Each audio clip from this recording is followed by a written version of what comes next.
Hello guys, welcome back in the मोम classes. और दोस्तों, काफ़ी इंपॉर्टेंट सीरीज जो कि हम टॉप 1500 प्रश्नों के बारे में अध्ययन कर रहे हैं, जो कि मनोविज्ञान एवं बाल विकास से संबंधित है। दोस्तों, आज के इस वीडियो में टॉप ऑफ द क्वेश्चन रहेगा, पर्सनैलिटी एंड कल्चरल पैटर्न के लेखक है फ्राइड, प्लांट या फिर गेट्स, या फिर इनमें से कोई नहीं। तो दोस्तों, कैसी लगी ये सीरीज आप कमेंट बॉक्स में ज़रूर लिखें। इसी के साथ शुरुआत करते हैं आज के सेशन की। और पहला क्वेश्चन रखा गया दोस्तों, निम्न में से कौन सीखने के सही स्तर है। स्तर जो होता है, लेवल जो होता है, वो किस प्रकार से होता है, वो सीखने का। तथ्य, ज्ञान प्राप्त करना, सूचना, बोध और प्रज्ञान। तथ्य, सूचना, बोध, ज्ञान प्राप्त करना या फिर प्रज्ञान। तथ्य, सूचना, ज्ञान प्राप्त करना, बोध एवं प्रज्ञान। राइट आंसर की बात करें तो यहाँ पर ऑप्शन नंबर सी करेक्ट रहेगा। सबसे पहले किसी तथ्य पर और उसके बाद उस पर उसकी सूचना प्राप्त करना, फिर ज्ञान प्राप्त करना और फिर उसका बोध होना और फिर प्रज्ञान। राइट आंसर रहेगा ऑप्शन नंबर सी। इसी के साथ बात करें, अगला हमारा क्वेश्चन रहेगा, निम्न में से कौन सी मानसिक मंदता की विशेषता नहीं है। मानसिक मंदता की विशेषता, जो मेंटल एबिलिटी में जो डिक्रीज होती है, कमी होती है, उससे संबंधित पूछा गया सवाल। बुद्धि लब्धि का 25 से 70 के मध्य होना, धीमी गति से सीखने एवं दैनिक जीवन की प्रक्रियाओं को न कर पाना, वातावरण के साथ अनुकूलन में कठिनाई या फिर अंतर व्यक्तित्व संबंधों को कमजोर होना। राइट आंसर की बात करें तो यहाँ पर ऑप्शन नंबर डी करेक्ट रहेगा कि मानसिक मंदता की विशेषता नहीं है। तो दोस्तों, मानसिक मंदता की विशेषताओं के बारे में अध्ययन करिए तो बुद्धि लब्धि 25 से 70 के मध्य होती है, धीमी गति से सीखना ये जो मानसिक मंदता के अंतर्गत आता है, दैनिक जीवन की प्रक्रियाओं को न कर पाना, वातावरण के साथ अनुकूलन में कठिनाई होती है मानसिक मंदता के अंदर, किंतु अंतर व्यक्तित्व संबंध जो होते हैं इनका कमजोर होना ये मानसिक मंदता के अंतर्गत नहीं आता। ऑप्शन नंबर डी करेक्ट रहेगा। इसी के साथ बात करें, अगला हमारा क्वेश्चन रहेगा कि विद्यार्थियों के अच्छे मानसिक स्वास्थ्य को बनाए रखने के लिए निम्न में से कौन सा तरीका अधिक महत्वपूर्ण है। तो मानसिक स्वास्थ्य को बनाए रखने के लिए हमसे क्वेश्चन पूछा गया है, सहशैक्षिक क्रियाओं का प्रावधान, रुचियों की भिन्नता, अभिव्यक्ति की स्वतंत्रता, या फिर ऑप्शन नंबर डी रहेगा अध्यापक की भूमिका एवं विद्यालयी वातावरण। तो ऑप्शन नंबर यहाँ पर डी करेक्ट रहेगा। स्वास्थ्य से संबंधित अगर क्वेश्चन हमसे पूछा गया है दोस्तों कि बालक के स्वास्थ्य से, तो स्वास्थ्य में जो महत्वपूर्ण भूमिका कौन अदा करता है, एक तो अध्यापक की भूमिका एवं विद्यालय का वातावरण। ऑप्शन नंबर यहाँ पर डी करेक्ट रहेगा।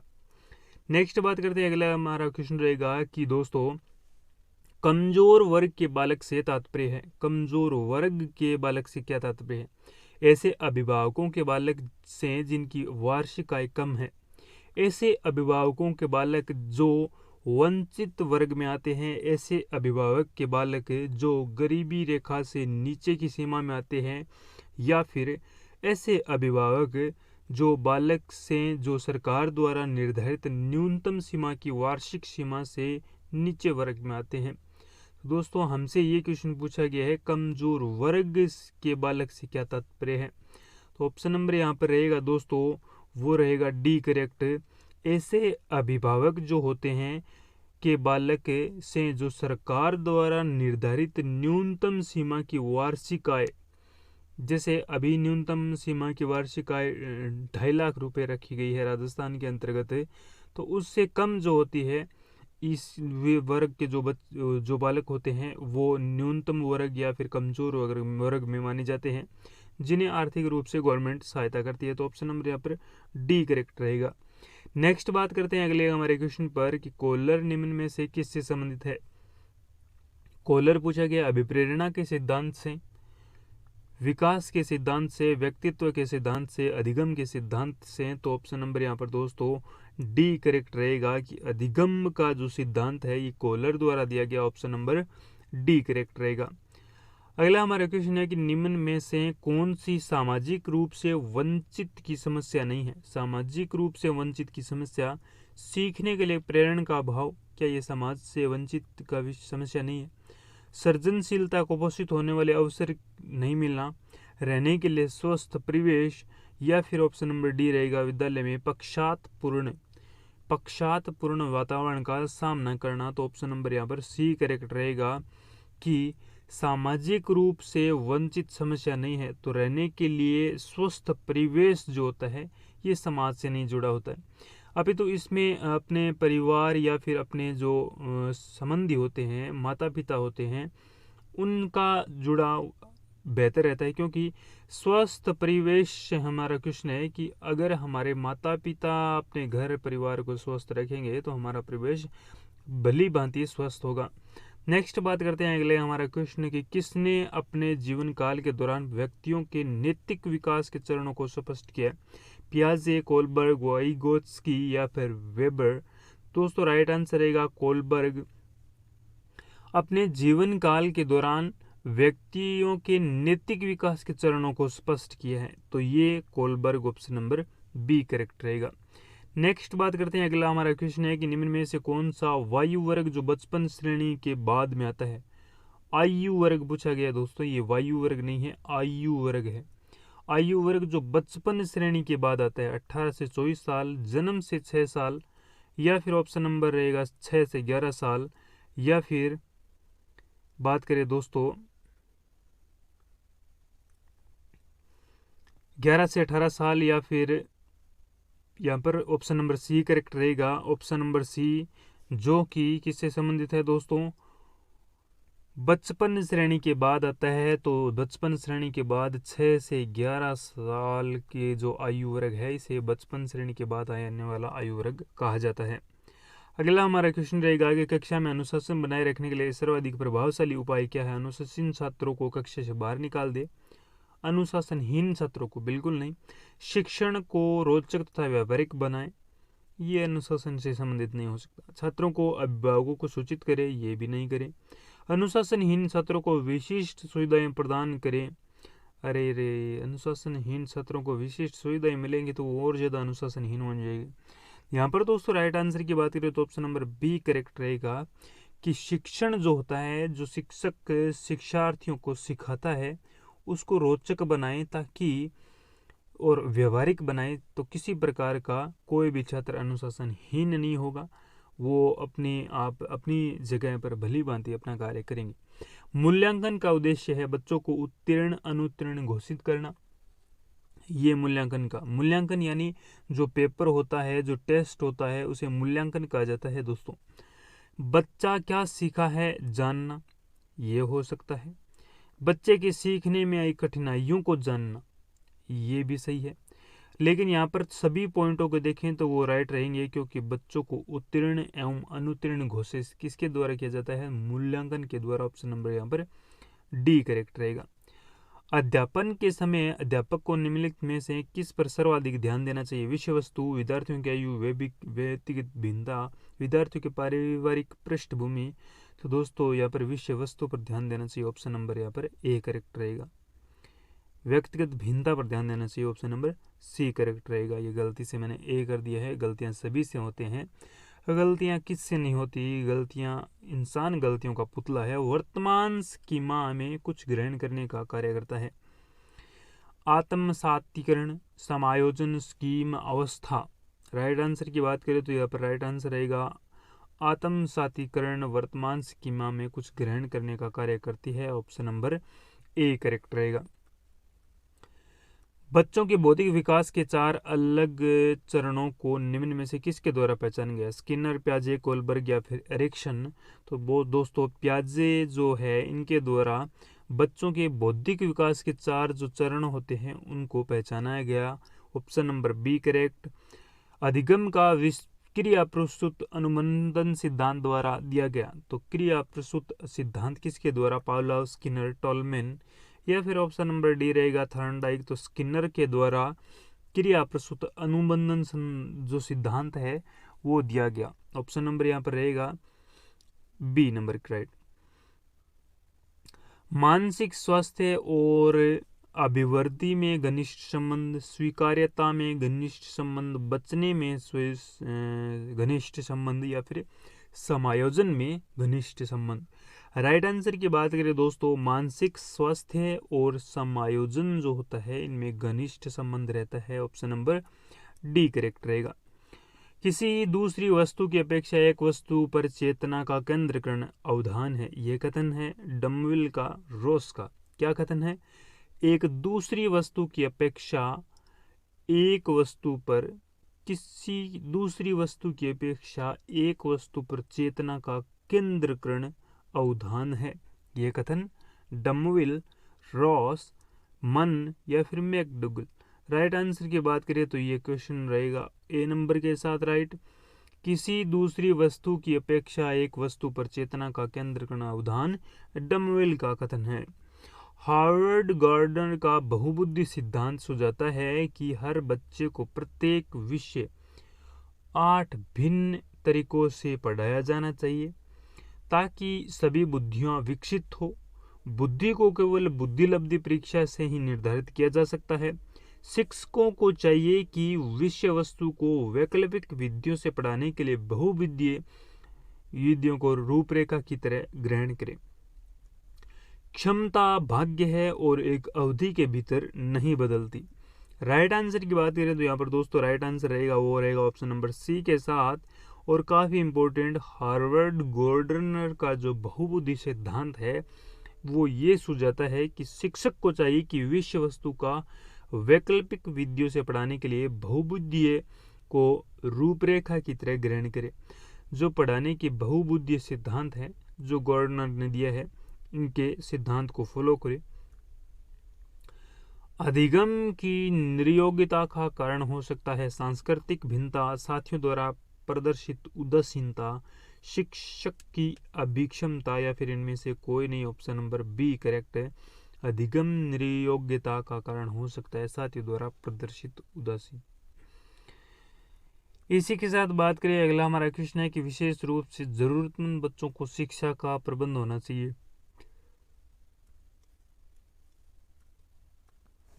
किस प्रकार से? दूसरे सामान्य बच्चों के साथ विशेष विद्यालयों में विशेष को विकसित विधि द्वारा, या फिर ऑप्शन नंबर रहेगा सी विशेष विद्यालयों में विशेष शिक्षकों द्वारा। तो दूसरे बच्चे जिस प्रकार अध्ययन करते हैं उसी प्रकार जरूरतमंद बच्चों को शिक्षा मिलनी चाहिए।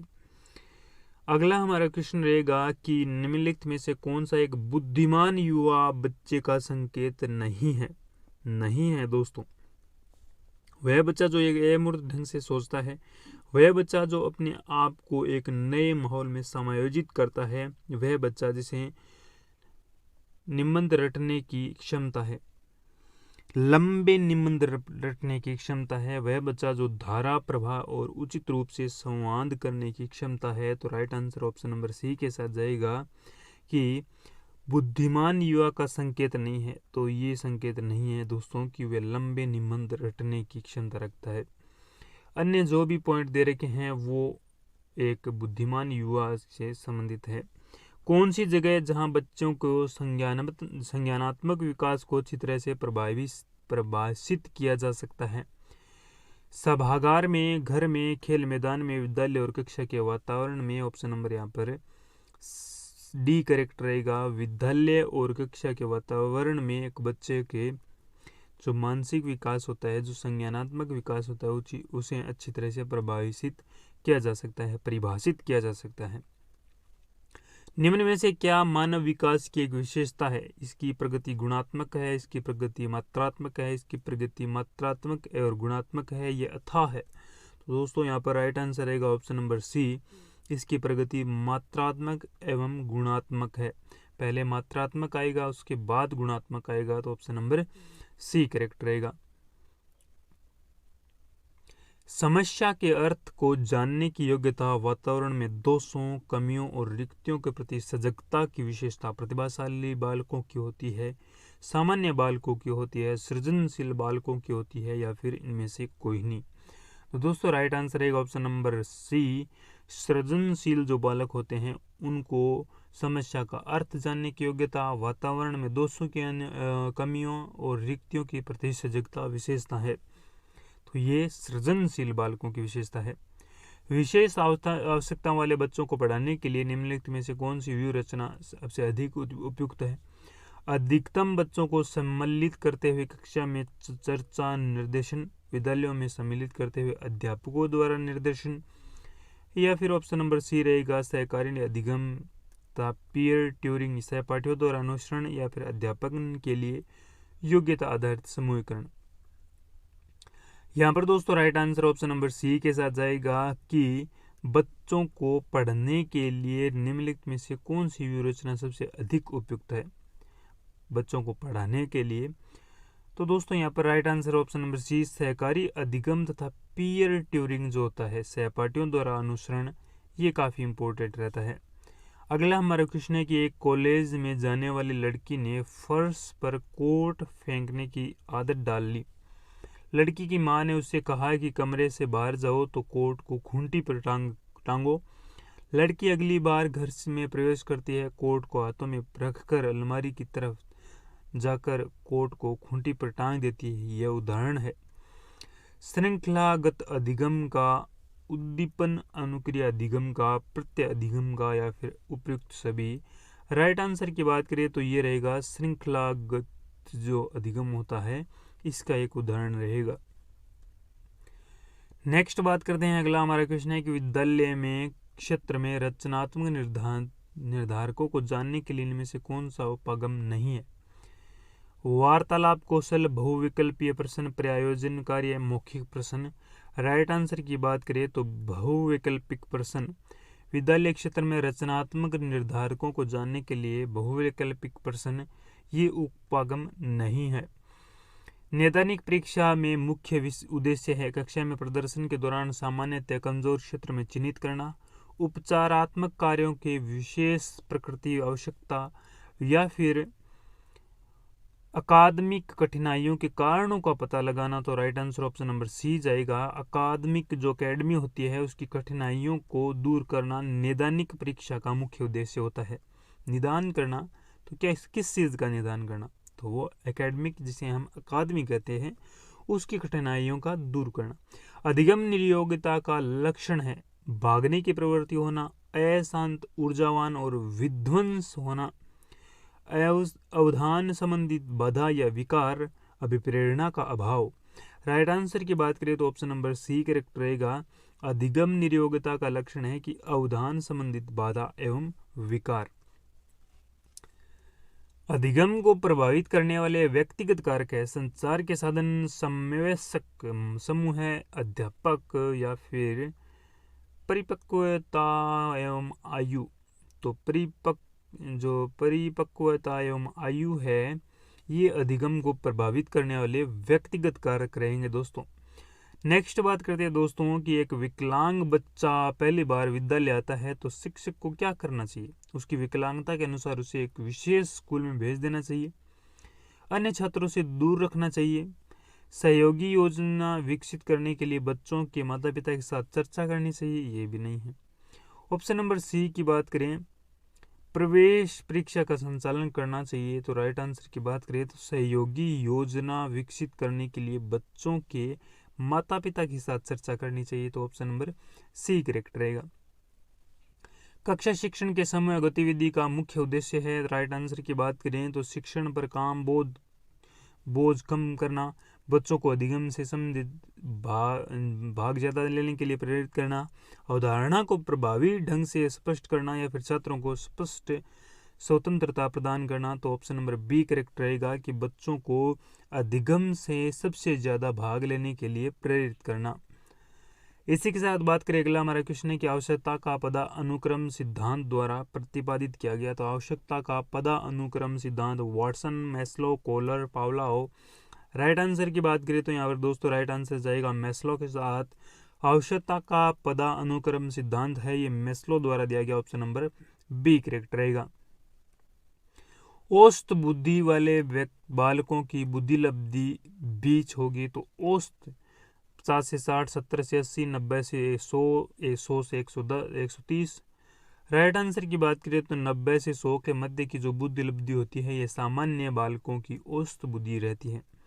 सतत और व्यापक मूल्यांकन पर बल देता है। बोर्ड परीक्षाओं की आवश्यकता पर सीखने की सुनिश्चित करने के लिए व्यापक स्केल पर सीखने को किस प्रकार अवलोकित, रिकॉर्ड और सुधारा जाए इस पर, या फिर शिक्षण के साथ परीक्षाओं का सामंजस्य। ऑप्शन नंबर यहाँ पर सी करेक्ट रहेगा की सतत और व्यापक मूल्यांकन पर बल देता है कि सीखने को किस प्रकार अवलोकित, रिकॉर्ड और सुधारा जाए इस पर। ऑप्शन नंबर सी करेक्ट रहेगा। निम्न में से कौन सा वसा अनुक्रम का नियम नहीं है? समानता, भिन्नता, प्रत्यागमन, अभिप्रेरणा। राइट आंसर जाएगा अभिप्रेरणा के साथ, जो कि वंशा अनुक्रम नियम नहीं है। ऑप्शन नंबर डी करेक्ट रहेगा। निम्न में से वस्तुनिष्ठ परीक्षणों में गुण से संबंधित सही कथन है। इसका अंकन शीघ्रता और सुगमता से किया जा सकता है। ये परीक्षकों को व्यक्तिगत प्रभाव से प्रभावित नहीं होते हैं। और इसी के साथ अगला हमारा पॉइंट रहेगा कि वस्तुनिष्ठ कारणों के अधिक विश्वसनीय एवं वैध होते हैं। उपयुक्त में से कोई नहीं। तो राइट आंसर की बात करें, केवल 1, 2, 3, केवल 4, 2 और 3। Right answer option number B के साथ जाएगा कि पहला, दूसरा और तीसरा जो है ये वस्तुनिष्ठ परीक्षणों के गुण से संबंधित सही कथन है। इसका अंकन शीघ्रता, सुगमता से किया जा सकता है। ये परीक्षकों के व्यक्तिगत प्रभाव को प्रभावित नहीं करते हैं। और इसी के साथ ऑप्शन नंबर सी रहेगा कि वस्तुनिष्ठ कारणों जो कारण होते हैं ये अधिक विश्वसनीय एवं वैध होते हैं।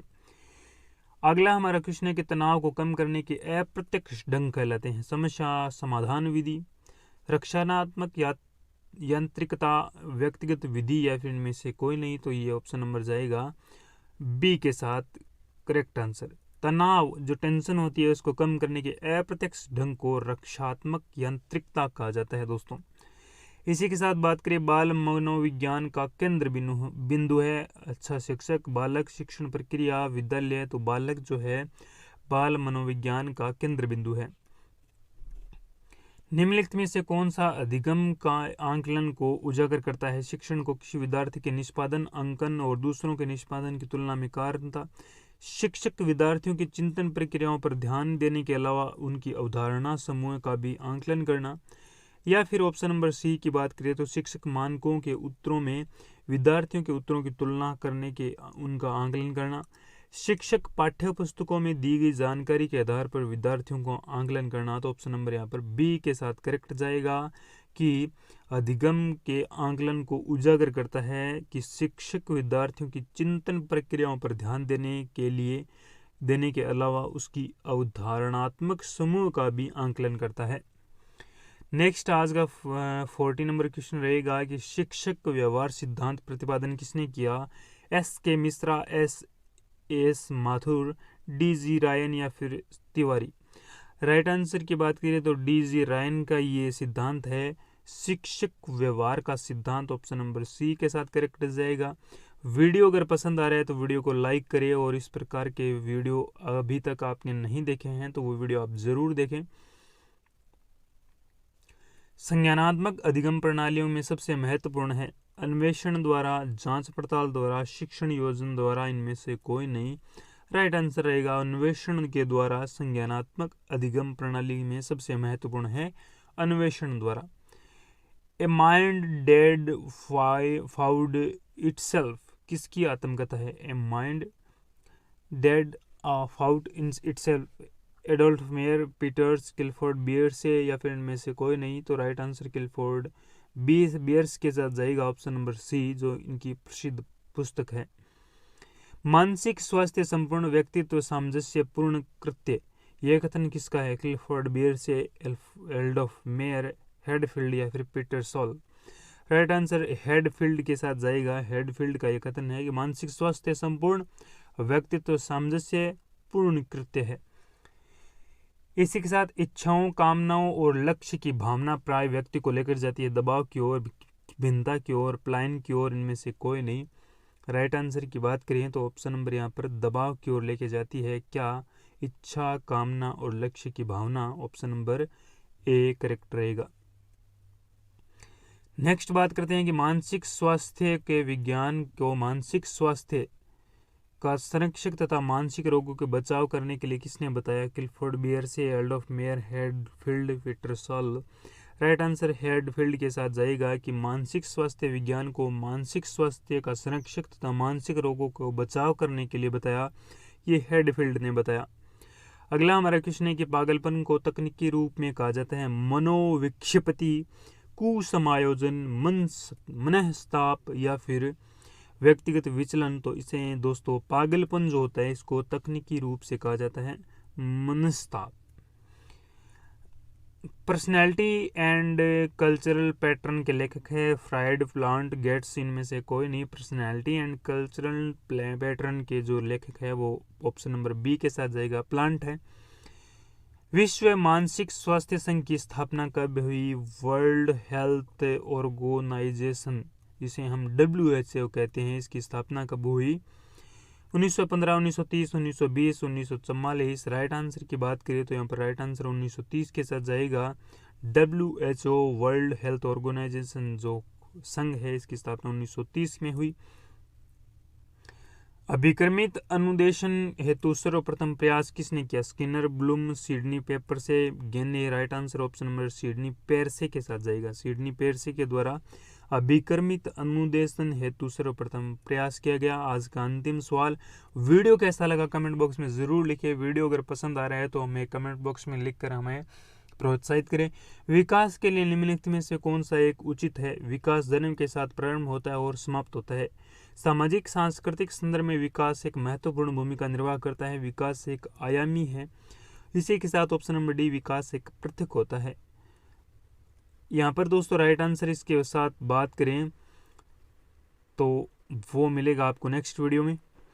यही बात कर लेते हैं दोस्तों, इसका right answer option number B के साथ जाएगा। विकास सामाजिक सांस्कृतिक संदर्भ विकास में एक महत्वपूर्ण भूमिका निर्वाह करता है, क्योंकि विकास जन्म के साथ प्रारंभ एवं समाप्त नहीं होता। ऑप्शन नंबर ये गलत हो जाएगा। विकास एक आयामी है, ये भी गलत। और विकास एक पृथक होता है, बिल्कुल सही। विकास पृथक भी हो सकता है, लेकिन राइट आंसर यहाँ पर जाएगा सामाजिक सांस्कृतिक जो संदर्भ है विकास में एक महत्वपूर्ण भूमिका निर्वाह करता है, ऑप्शन नंबर बी के साथ। इसी के साथ दोस्तों वीडियो कैसा लगा कमेंट बॉक्स में ज़रूर लिखें और हमारे टेलीग्राम चैनल को ज्वाइन करें, जिस पर एग्जाम रिलेटेड काफ़ी इंपॉर्टेंट न्यूज़ आपको दी जाती है। वीडियो के कमेंट बॉक्स में कुछ भी लिखें तो ध्यानपूर्वक हमें थैंक यू ज़रूर बोलें। Thank you, have a nice day.